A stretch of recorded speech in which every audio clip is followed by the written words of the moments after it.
Si vous pensez que tout le monde célèbre le Nouvel An le 1er janvier, eh bien, détrompez-vous. En réalité, l'humanité ne commence pas son année à une seule et même date. Ça dépend des calendriers, des cultures, des saisons et même des croyances spirituelles. Dans cette vidéo, on va découvrir pourquoi il existe plusieurs dates de Nouvel An. Quel pays le fête en janvier, en mars, en avril ou en septembre. Et surtout, ce que ça nous révèle sur notre rapport au temps.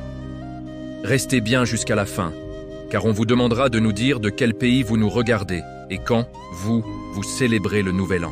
Alors, pourquoi n'y a-t-il pas une seule date pour le Nouvel An? C'est simple, tout dépend du calendrier utilisé.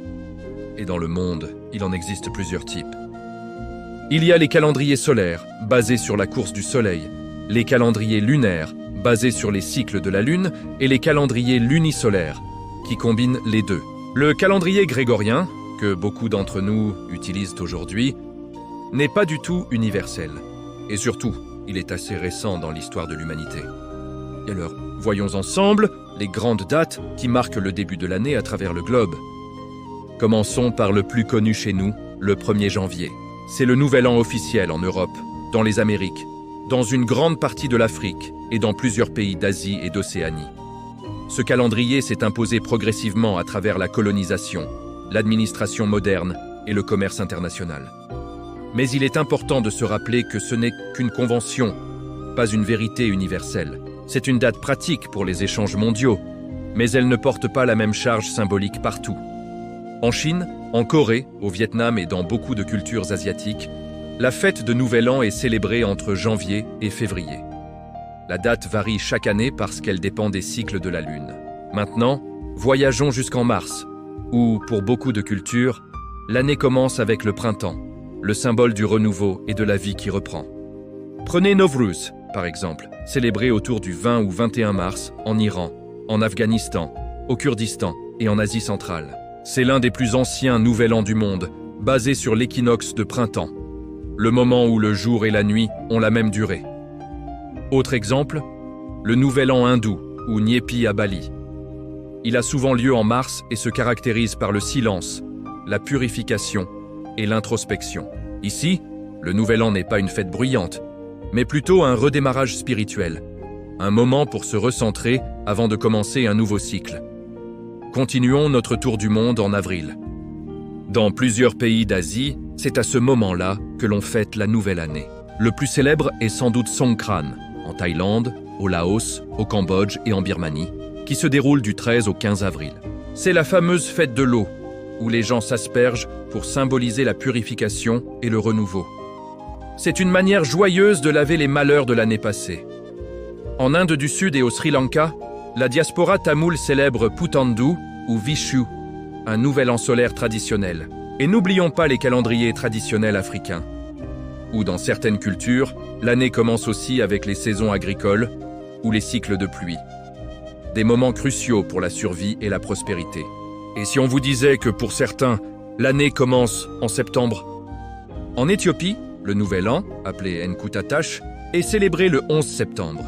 Il est basé sur un calendrier ancien, complètement différent du calendrier occidental, et marque la fin de la saison des pluies. Il y a aussi Rosh Hashanah, le Nouvel An juif, qui a lieu en septembre ou octobre. C'est un temps de repentance, de réflexion et de retour à Dieu. Dans certaines traditions anciennes, l'automne était même considéré comme le vrai début de l'année. C'était la fin des récoltes, le moment de faire le bilan et de se préparer pour le nouveau cycle de semailles à venir. Finalement, qu'est-ce que tout cela nous apprend? Ça nous montre que le temps n'est pas seulement une mesure scientifique, c'est aussi et surtout une construction culturelle et spirituelle. Peu importe la date, le Nouvel An pose toujours les mêmes questions fondamentales. Quand est-ce que je recommence? Quand est-ce que je fais le bilan de ce qui s'est passé? Et quand est-ce que je repars à zéro avec de nouvelles résolutions? Chaque culture a simplement trouvé sa propre réponse, liée à son histoire, sa nature et sa spiritualité. Maintenant, c'est à vous de jouer. Dites-nous en commentaire de quel pays vous nous regardez, à quelle date vous célébrez le Nouvel An et quelle tradition est la plus importante pour vous. On a hâte de vous lire. N'oubliez pas que pour Dieu, l'année commence toujours au premier croissant de la Lune qui suit l'équinoxe de printemps, c'est-à-dire en mars ou en avril, dans l'hémisphère nord, tandis que dans l'hémisphère sud, la Bible situe la date de Nouvel An en septembre ou en octobre, selon le calendrier lunisolaire de la création. Si vous voulez plus de contenu qui éclaire l'histoire, la culture et la vérité derrière nos traditions, abonnez-vous à la chaîne. Ici, on n'impose pas une date, on cherche à comprendre. Dans son épître aux Romains, au chapitre 14, verset 5, l'apôtre Paul explique que, dans la foi, les différences d'observance des jours ne doivent pas être une source de jugement ou de division entre croyants. Tel fait une distinction entre les jours, tel autre les estime tous égaux, que chacun soit pleinement convaincu dans sa propre pensée. Certains accordent de l'importance à des jours précis. D'autres considèrent que tous les jours ont la même valeur devant Dieu.